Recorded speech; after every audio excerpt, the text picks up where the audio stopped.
Welcome to News in Alberta. This is Special Ed. Today we're looking at the RCMP wrongfully accusing a man of child abuse and destroying his life.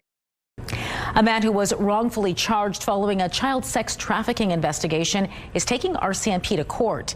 In court documents, Scott Taylor says he suffered verbal and physical assaults after being named as a suspect in the case. And he says it should have been fairly easy for investigators to realize he was not the person they were looking for. I had to hide. I had to go in hiding. Literally had to go in hiding, and my house was vandalized. I had so many death threats, like endless amount of threats. I'm scared.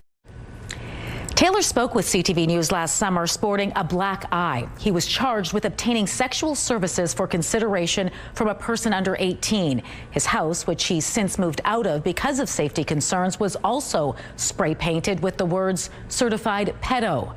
About 2 weeks later, the charges were stayed and RCMP issued a corrected statement to the media and public. In his statement of claim, Taylor alleges a complainant told police one of the suspects had his name, but also had a beard, worked for Canadian National Railway, and had lived with the complainant's mother.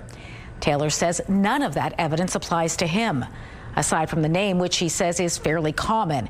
And investigators should have figured that out before arresting him and making the charges public.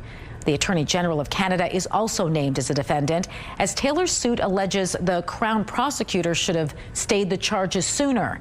He's seeking unspecified damages for mental suffering, loss of income, legal fees, and general damages. Now, this is the RCMP just being lazy. He has the same name. It's got to be him. Let's just arrest him and see what happens. And he's not going to get much on his lawsuit. All the judges in Canada are pig suckers. And when you sue a cop, they tell you, well, were you physically hurt? If not, and it's not worth much.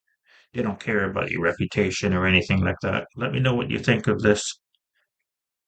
Please like, share, and subscribe. Thank you.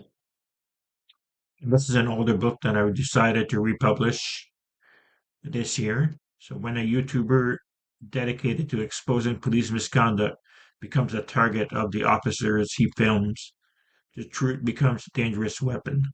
Harassed on the streets, stalked in his own home, and threatened with false charges, he refuses to back down.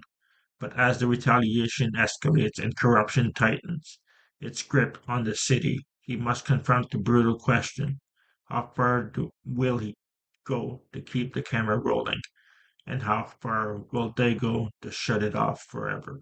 So check out my book, The Camera Refuses to Blink, on Amazon, Kindle, Kobo, and others.